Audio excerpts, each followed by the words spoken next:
never trust a man. Never trust a man who says, trust me. Meow. Never paint your face with the name of your local sports team, unless they're playing, which they are, so technically it's okay tonight. Never recycle. Your neighbors will be able to see what a boozer you are. Never say, hey, I can kill a kid. It's my birthday. Never say it's my birthday either, because if people don't know, then just shut up, Jack. I knew this guy one time. He called me in the middle of the night. He told me he couldn't finish my roof because he lost his tools to his ex-wife. Oh no. Never trust a roofer without work boots, Brian. Never go up to a blind man with rippled chips and say, here, read these.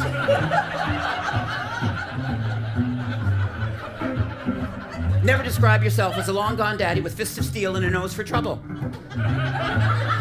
When the border guard asks what you do for a living. Never say you're an actor either. Never take a date to couples therapy.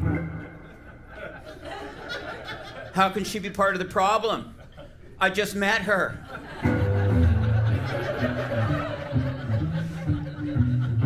Never date a woman who uses a dream catcher as a birth control device. Never date a man who wants to start a family right away. Like tonight, Brian. Never put your dog's x-rays on top of yours.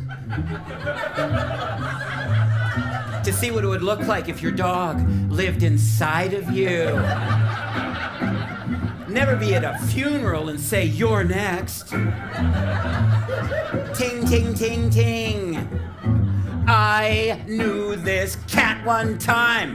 His chick said she was on the pill. It turned out the pill she'd been talking about was a little round sucker called Advil. Oh no. Never trust a man. Never trust a man. Never trust a man. Never trust a man who repeats himself.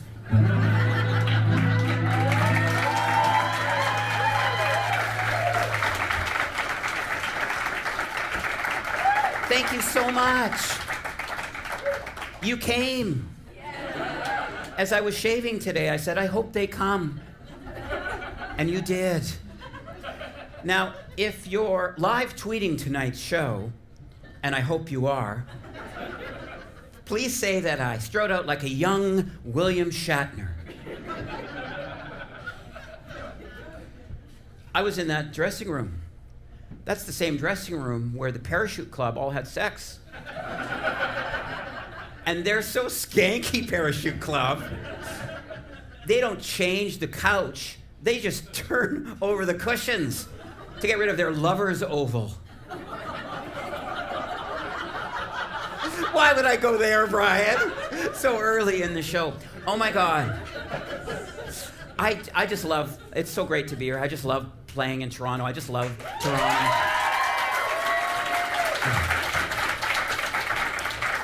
I love Toronto. It's cruel and dismissive, but in so many languages.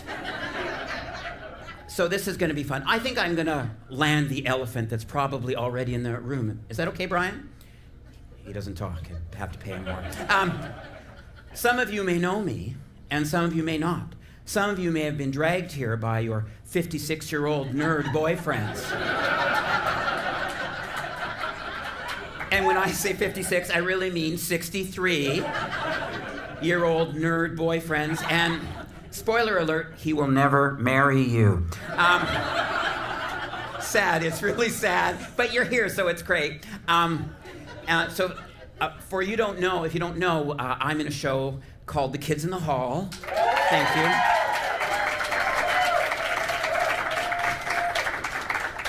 And we're a bunch of really dumb fuckers, eh? We did 6 years of television in 37 years. Yeah, right, Scott? I don't smell money. But it is so good you're here. We're going to have such a fun time. Don't you think, Brian? Yeah. How are you, sir? Please don't answer.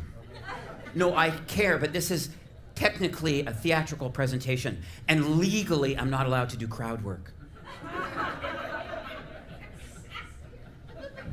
Now, this kind of show is also, it's great because you don't have to get my jokes. I actually kind of prefer it. Perverse little Brucey, huh? You know what happens if you don't get one of my jokes? Well, it goes over your head, out of this venerable if skanky theater, and travels to the end of the universe, and waits for me there. Find that so comforting. And the lull? I love the lull. Bill Burr can't handle the lull. Scott Thompson sure can't handle the lull. No, not at all. But maybe it's too early to say, Brian, but I think this is going to be a good show. I do. Yeah, thank you. Except for the anti-weed propaganda, which I believe in. But in total disclosure, the last show I did in these parts, not in Toronto, but just outside of Toronto, didn't go well. It was, how would I describe it, Brian? The way the newspaper described us, as a steaming shit sandwich. Yeah, el pupu barito. And it wasn't Toronto, and I won't say where it was because that would be a really low-class thing to do. London, Ontario. Do you know London, Ontario? Yeah. The meth and muffler shop capital of Canada. And I don't know what they're doing in London. They're doing meth. They're running over things in their cars. They need new mufflers. But that's all they got there.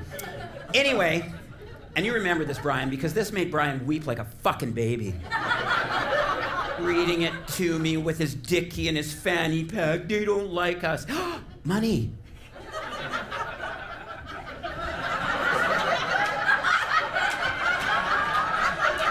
We don't usually get paid for doing these shows. The local newspaper in London, which I think is still written on birch bark, said that I crafted a narrative that Frank Zappa couldn't comprehend. And then they had an asterisk explaining who Frank Zappa was. It's their own fucking reference. And then they also had a pie chart of the kids in the hall explaining which one I am. And I'm the dark purple slice. But you already know that, don't you, Scott? Okay, a couple things about me that might inform this journey that we're going to have here tonight. Stay with me, Diane. A couple things about me. I prefer a woman who's crazy and bad. But I draw the line at Holocaust deniers.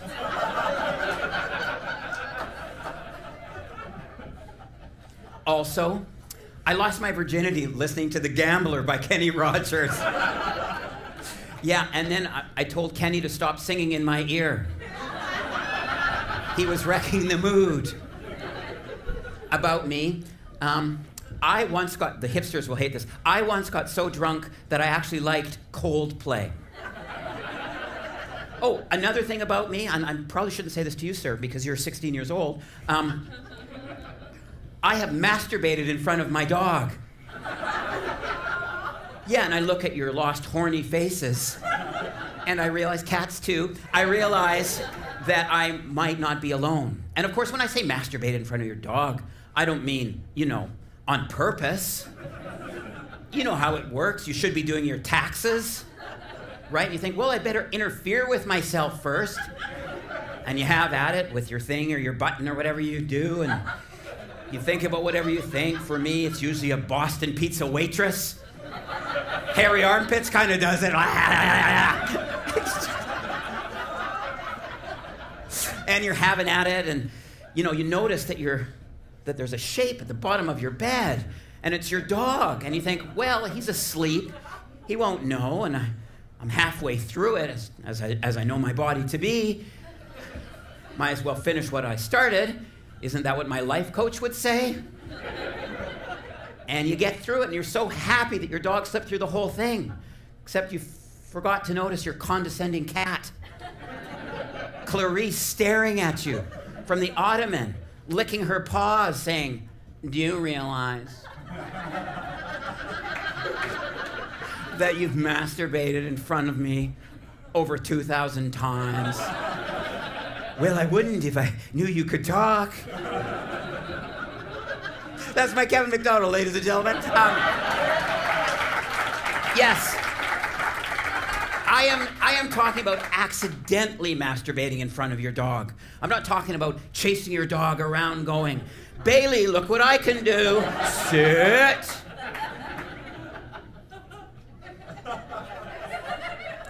Also, I'm not a lot of fun. Whenever I go to an improv show and I'm in the audience and they ask for a suggestion, I always scream out the same thing. "Don't do any improv." And you know the first rule of improv, right? You can't say no. So all 22 of them leave stage. And we don't have to see improv, Brian. I'm not a lot of fun. You know, whenever I go to karaoke, I always do the same thing. A monologue from Death of a Salesman.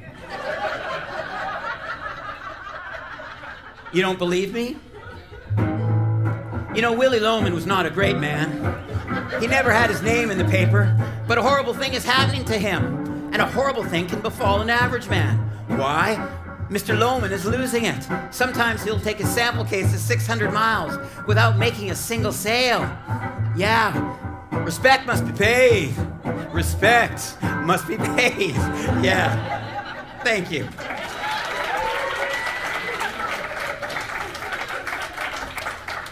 Fuck, It's goddamn Elise gave me $30 because someone paid. Brian Conley, ladies and gentlemen.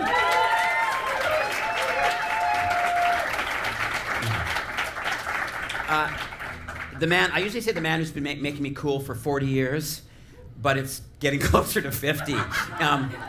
I met him, we were actually buying a lid, which is an archaic measure of dope. Yeah, many years ago. Thank you, Brian. You're looking wonderful tonight. Thank you for coming. Yeah. Another thing about me, I like things that have some comfort. Can you think of anything that might give me some false comfort? Oh, he's gonna sing.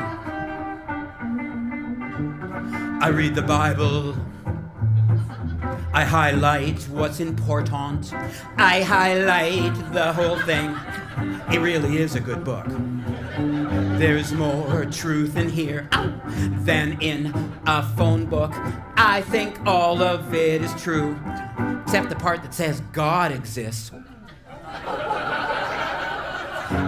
He loves that great old book. It's even funnier than a Far Side cartoon. I love religion. It gives stupid people something to do that isn't scratching lottery tickets. And when you think about it, scratching lottery tickets, thinking you'll go to heaven, or, you know, reading the Bible, it's kind of the same thing. Isn't it? Yeah. I love religion. Whenever I walk into a church, all I ever tend to think is, wow, what a great apartment this would make.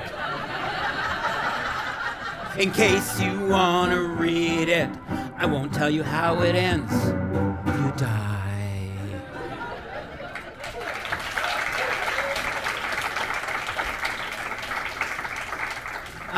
In case I forget, I'd like to thank the great Guled Abdi for opening the show tonight. And my favorite comedy troupe, which is the only reason I do the show, to air out Brian Conley, but to get to see that group. Okay, we were a little long last night. It was more like 3 hours. So yeah, it was bad. So we had to cut some stuff. And so some things aren't in the show tonight. You're not going to hear. You're not going to hear the actual true story of the time I went to Hallmark. This is true. And I pitched them a movie, which I thought was hilarious, A Very Thruple Christmas, which ended predictably with Who the Fuck Are You? That will not be in the show tonight. A funky song called Papa Really Was a Rolling Stone, probably Bill Wyman. I won't be singing tonight. There was a cease and desist letter. Apparently I can't just say anything I want. Right, Scott? And also, I won't be doing The Daves I Know as... Fuck you all. I won't be doing The Daves I Know as beat poet William Burroughs. These are the Daves I know. These are the Daves I know. Dave Honoraria works for the Federal Bureau of Investigation. He takes his car across this wrinkled, parched nation. You won't be hearing that tonight. The other thing that you won't be hearing, and this sort of kills Brian, won't be doing ASMR Gwar. Sorry. Okay. Can we start the fucking show, please? Can I just say that we've all been through a lot, right? These last 1,000 days. And isn't it amazing that we're out again? Come on, right? And for all those people like who are just going, you know, we're just doing so much. It drove me crazy, right? All the people who brought air fryers and did all that stuff. Oh my God, why did we do so much? Why did we make our own ukuleles? We didn't need them. Why did we bake our own bread? That's what bakers are for. Do less. See, in my house, we don't have objects that spark joy. That's too much to ask of an object, Brian. Toaster, spark me some joy. You know what's a miracle? Is just getting out of fucking bed in the morning. Right? You know what's a miracle? Is having just low-grade depression. And I was thinking about all this as I was writing recently, and I started thinking about something I'd learned in high school, which is that air molecules are neither created nor destroyed. And I just loved that concept. So I wrote a freaky poem about it. This is called Written Between 2:15 and 3:15 a.m. We are connected by our breath. We are sharing air. In that way, we will be one with those we will never know. Outsiders, there sure are a lot of us. In a way, I feel close to all the outsiders. So in a way, I am a teenage goth girl with daddy issues. In a way, I am an IHOP waitress who has a cat named Cocaine because she actually snorts cocaine off of him. I am the cold underneath of a pillow. Turn me over for some cool comfort. I am Elvis making love to an Elvis impersonator, wondering which one am I? I am the beautiful woman with ugly feet, knowing it's much better than the opposite. I am the stressed out dad in the minivan wondering aloud, is there anyone darker than the devil that I can pray to?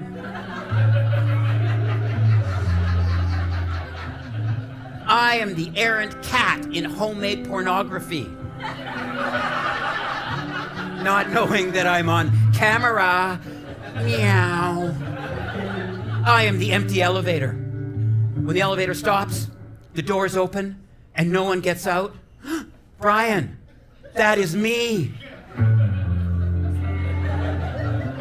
I am the roadkill at the side of the road, whose last words were, I think I can make it, Murr. I think he was going to say Murray. I am the guy who loves the girl, but will never have her. The closest I will come to sleeping with her is the feel of her mattress on my face as I help her move.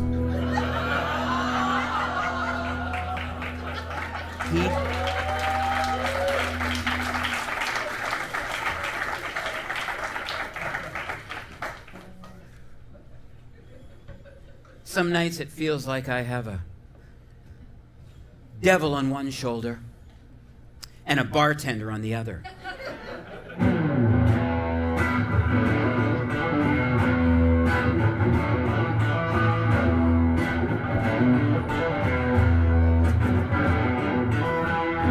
I walk around the house, drunk. I'm wearing women's slippers. Man, I must be a sight to behold. But I'm not quite sure, because I broke my mirrors. And the pizza I ordered offers no reflection. I walk around the house and I think about people who have fouled me and therefore should die. But then I start to think about all the interesting crafts you can make with toilet paper rolls. Once a year, I get drunk in a darkened house for a week. Like we all do, I think. I get drunk and I watch Eraserhead. Eraserhead.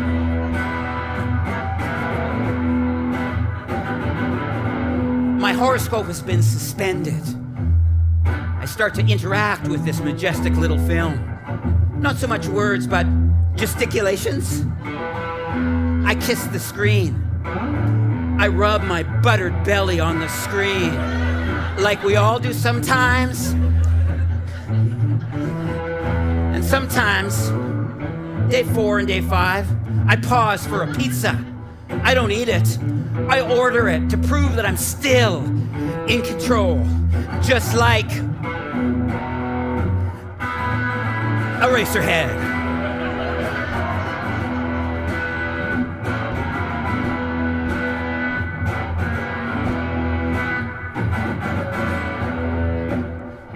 Day 6, obviously, I put a rose up my bum. The business hand sticking out, you know, and I improvise a playful little dance in my surroundings. La la la la la la, raise your head. La la la la la la, raise your head. And if you were there in my house at about an hour before dawn on the last day, you could follow a stream of those rose petals, and they would lead to me, lying in a fetal position, teeth chattering, loud Eraserhead type noises coming from inside me. And as you picked me up and wrapped me in a Hudson's Bay blanket, my vacation would be complete. Now, this behavior might disturb my family if Eraserhead weren't such a fine little film. Don't you think?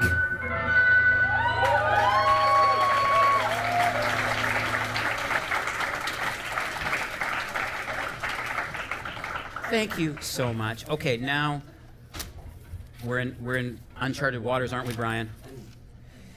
Oh yeah. Oh yeah. Okay. This is gonna go well. Okay. Scott Thompson's here and I really want to impress him.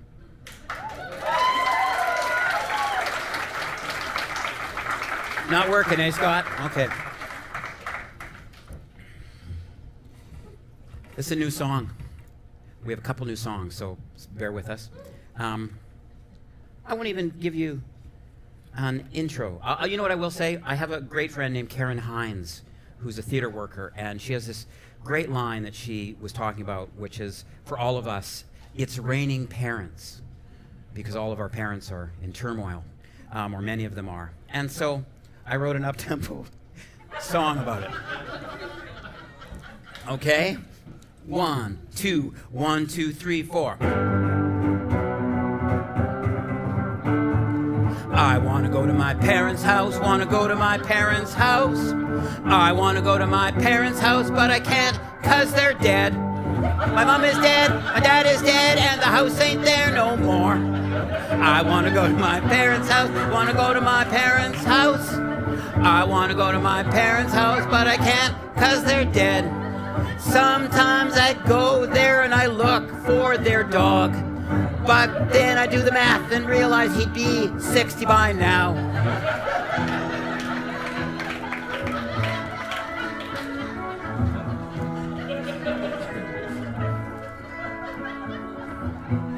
My mother taught me to love by not loving me.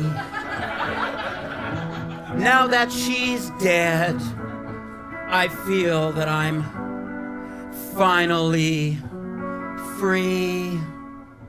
My dad taught me to be strong by being so incredibly weak. He was only mediocre when he was at his peak. Still, want to go to my parents' house, want to go to my parents' house. I want to go to my parents' house, want to go to my parents' house. See my mom, see my dad, eat some deep fried veal. 'Cause when I was growing up, that was considered a meal. For everyone I know, it's raining parents.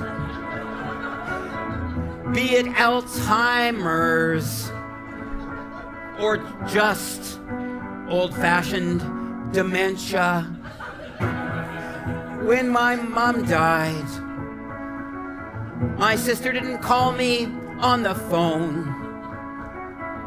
She just texted me a tombstone emoji.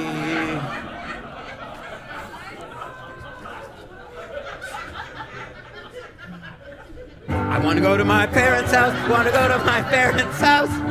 I want to go to my parents' house, but I can't 'cause they're dead. Parents' house? More parents' house. We say parents' house so many times in this motherfucking song. When my parents died, I cleaned out their things. And where the pictures had been on the wall, there was nicotine rings. I wanted to donate their stuff, help these nicotine angels earn their wings. But when the guy from Salvation Army came, he said, I can't take anything. Not even the Bossums? No, man, they got nicotine stains on them too. Oh, it's kind of sad. You don't want my dad's work gloves? They only got 2,000 miles on them. No, man. Sorry for your loss, man. But yeah, is there any way like I can use your crapper? I've been in the car like 4 hours. Okay, you let me shit in your toilet? I'll take one doily. It's a new song. Yet still, I want to go to my parents' house, want to go to my parents' house. I want to go to my parents' house, but I can't 'cause they're dead.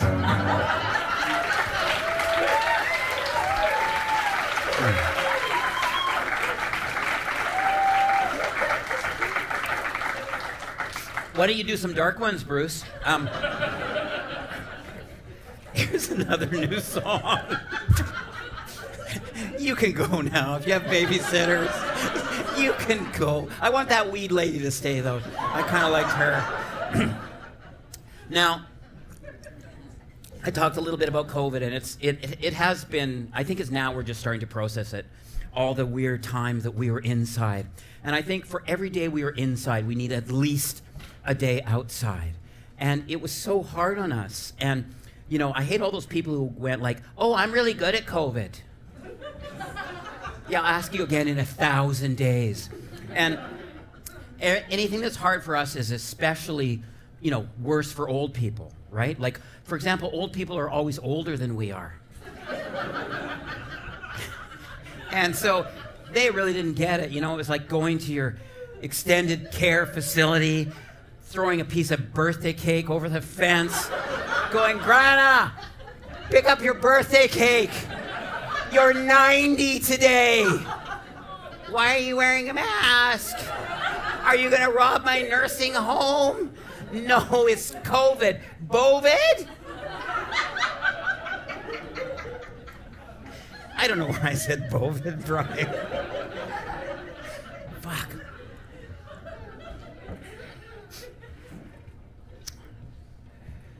Okay. Let's do it. It's a new song. It came on the soft night breeze or in some guy's pants. But one thing's for certain, though we don't stand a chance. It came in the cockpits of planes or inside of monkeys' brains. Want my hard refrain that it is near. And the wind whispered COVID so loud and so clear. The winds whispered COVID. Yes, COVID is here. Is it here for a weekend or 1,000 days? One thing's for certain, though it sucks either way. If we're all in this together, why do I feel so alone? If we're all in this together, why do I feel so unknown? I had my new air fryer. I had my Zoom queer choir. I colored in adult coloring books. Toilet paper I hoarded and took. I shopped in modal fear, 'cause COVID is here. Please do your part. Stand 6 feet apart.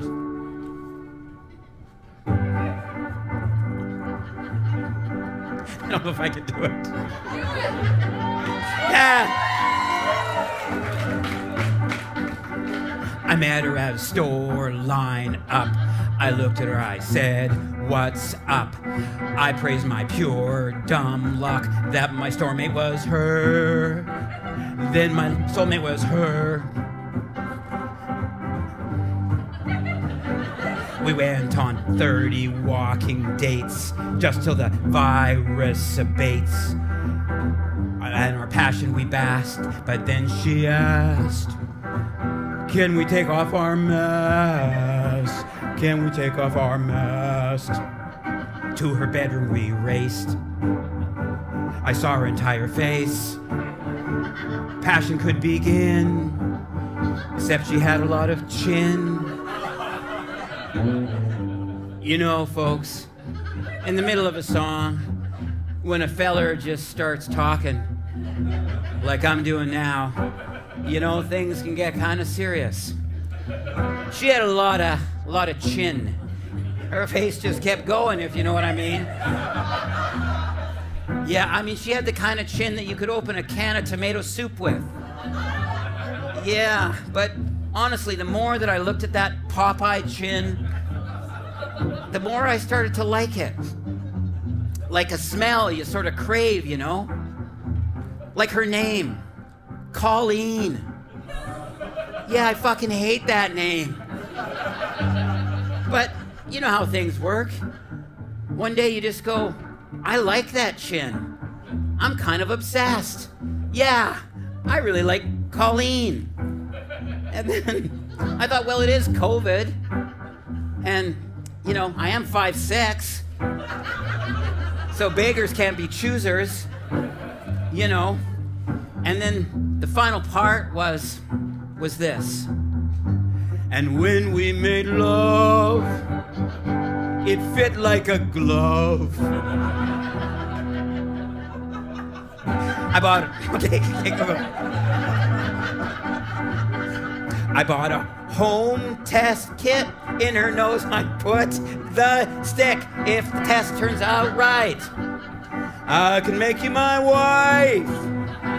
And what's more fun than a wedding where people can't come? The line was faint at first, but then it got worse. It became clear you got COVID, my dear. Oh no, he's talking again. This isn't gonna go well, is it? Yep, it turned out she had it. Her heart was full, but so were her lungs. And she said, but what of our bliss? And I said, Colleen, don't you know that lovers die in songs like this? And she died later that night, about an hour later. And we had the funeral the next day. Met her parents by Zoom. You know, it was kind of tragic and fast. And then I found a guy in the back of Now magazine that said he could cremate her. He came to my place in a van, took her away and cremated her, and brought her back the next day. And I said, well, if you cremate her, why is there a bottle cap in her ashes? He said, oh, that happens. I said, okay, cool. So I spread her ashes the next day, the very next day. Well, it was actually a few weeks later, because I was writing something, I was pitching a show about medieval times. It's called Night. It was really good. A couple weeks later, I went and I spread her ashes in the very park where we walked and fell in love. And you know what, folks? Now, the winds, they don't whisper COVID anymore. I listened to them just the other night, and they whispered, farewell, Colleen, the fates have been so obscene. We were too lax. We shouldn't taken off our mask. I spread her ashes by the steeple. I said, is it okay that we see other people now that you're dead? I'm technically single. And I listened to the winds for a long time, and they never said no. So I guess I'm single again.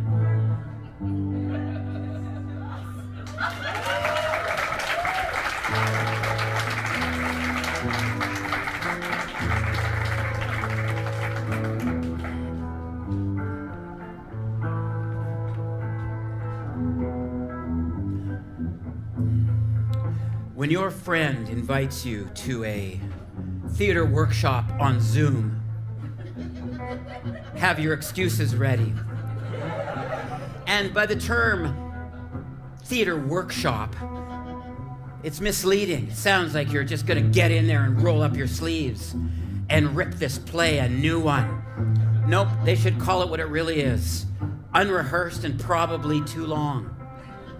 If you're invited to a theater workshop on Zoom, have your excuses ready. Folks, I had a doozy. It was in the sad, almost sweet days of COVID that happened. And remember those times? Yeah, when people would wear character masks to prove that this virus can't take away my creativity. I'm still creative, I have a mask. Yeah, and remember we washed our groceries? And then we washed the cloth that we washed our groceries with. That's what we did. And then at 7 each night, we took a pot and a spoon and we walked outside. We started clanging the pots. We were connected to our neighbors for up to 4 minutes. In the beautiful clang, we were connected. I can't cook, but I can bang a pot like nobody's business. I thought, I'm doing something for the first responders. I'm beating a pot with a spoon.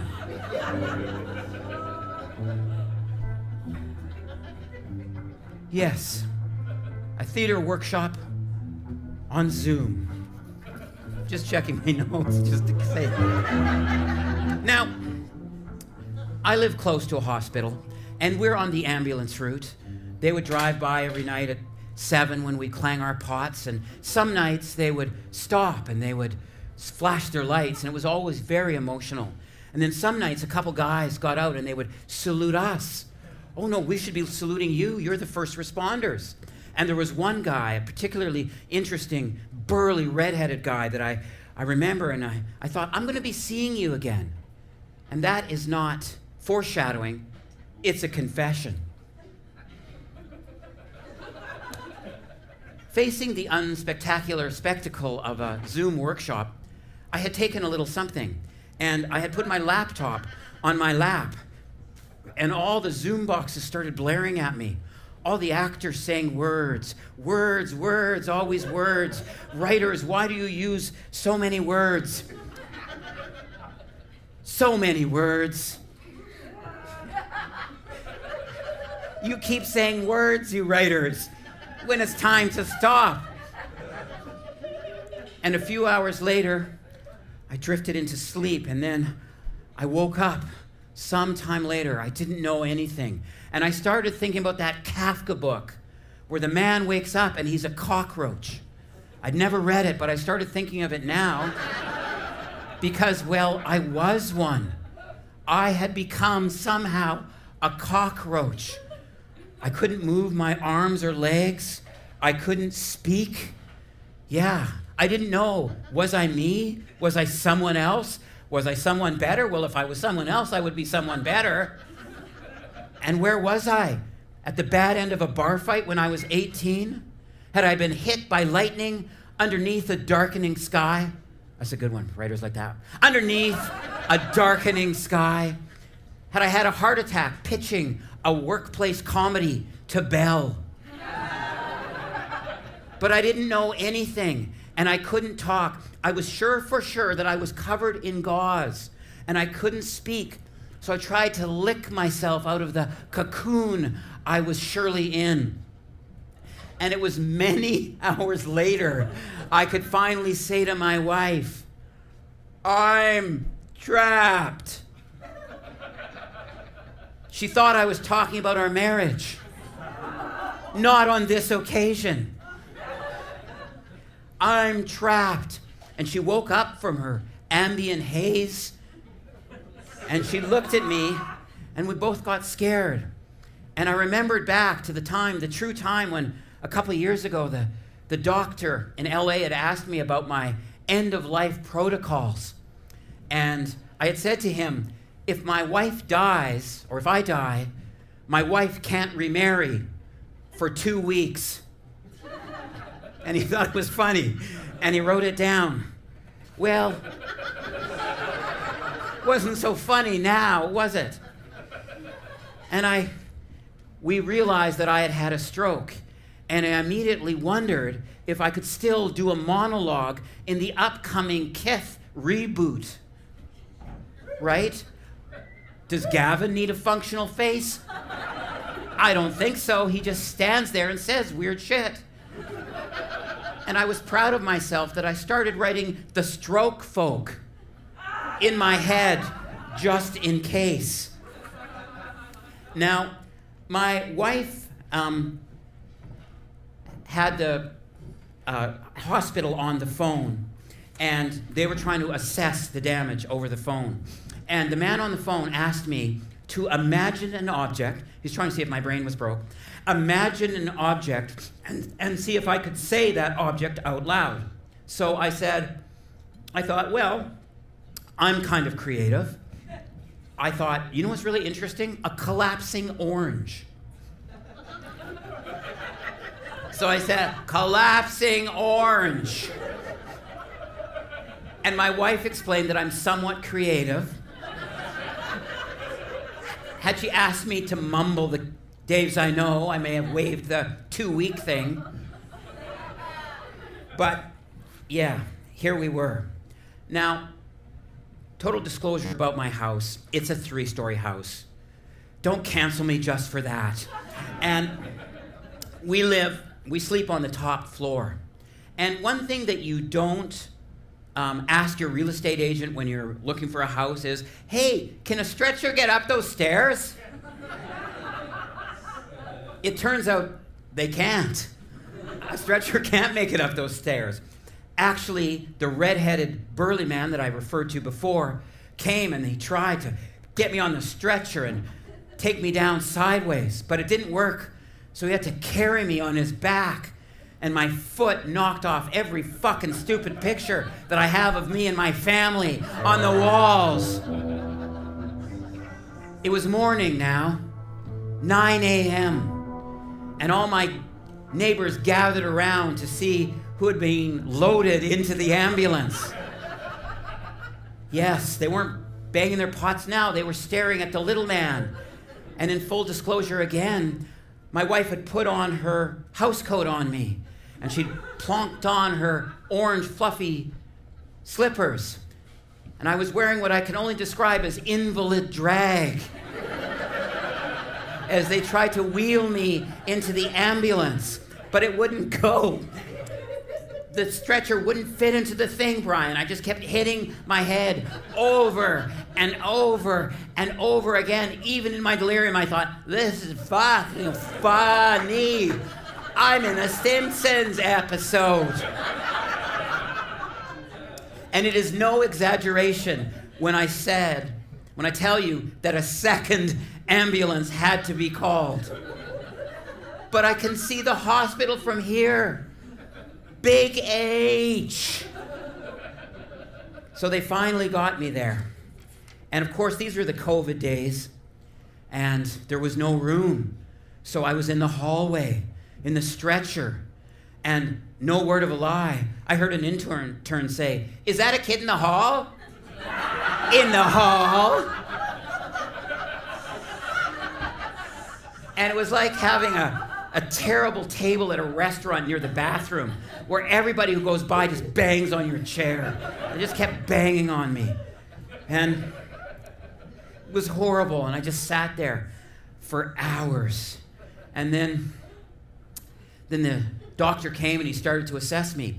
And he wasn't so sure that I'd actually had a stroke. And he said, "Have you taken anything?" And I said, "Just a cute little edible."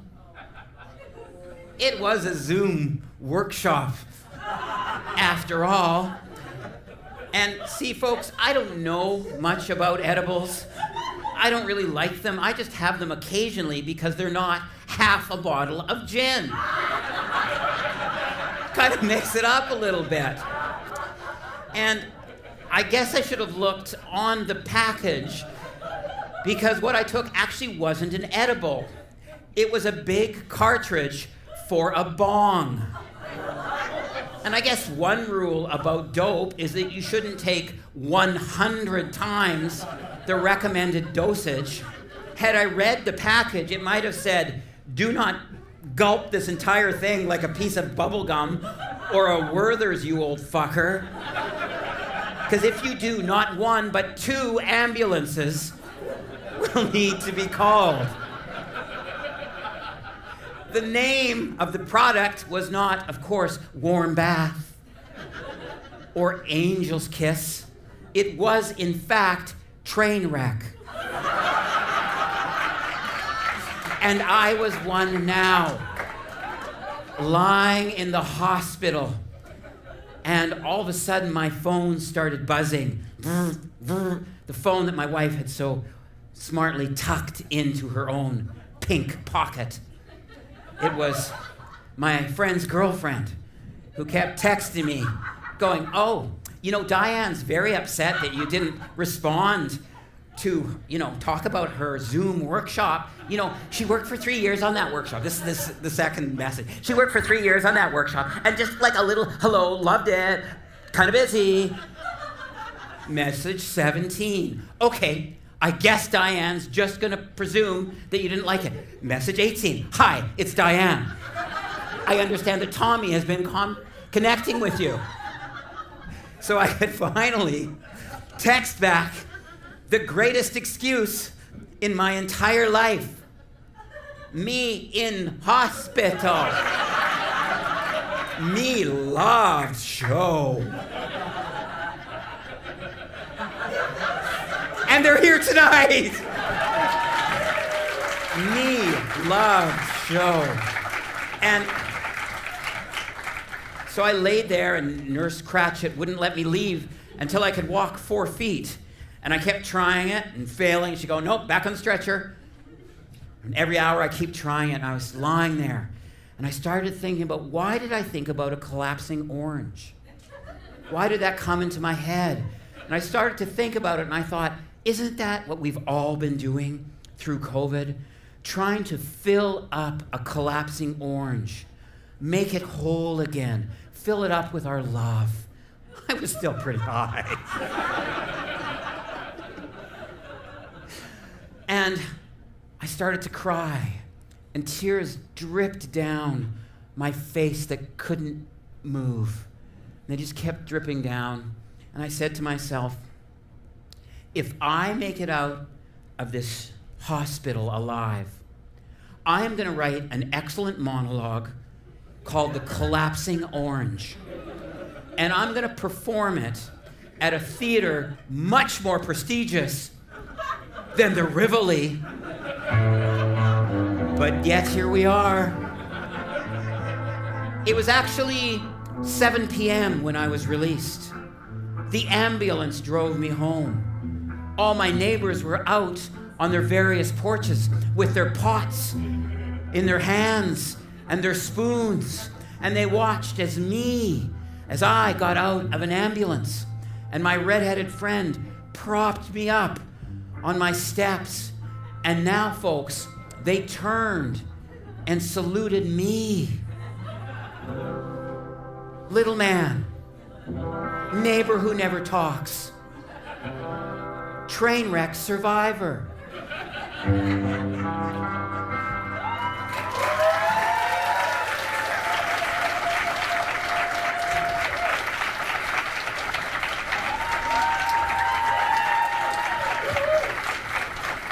Thank you.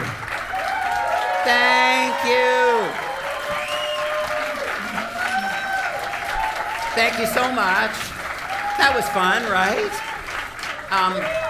Thank you so much. Thank you so much for coming and seeing me after all these years.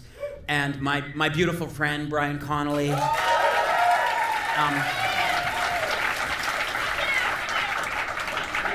is so great that you're here and we're all still together, because that means we fucking made it through. And we're alive. And so thank you for coming. Please take care of your beautiful, freaky human hearts. And I will see you again soon. Thank you.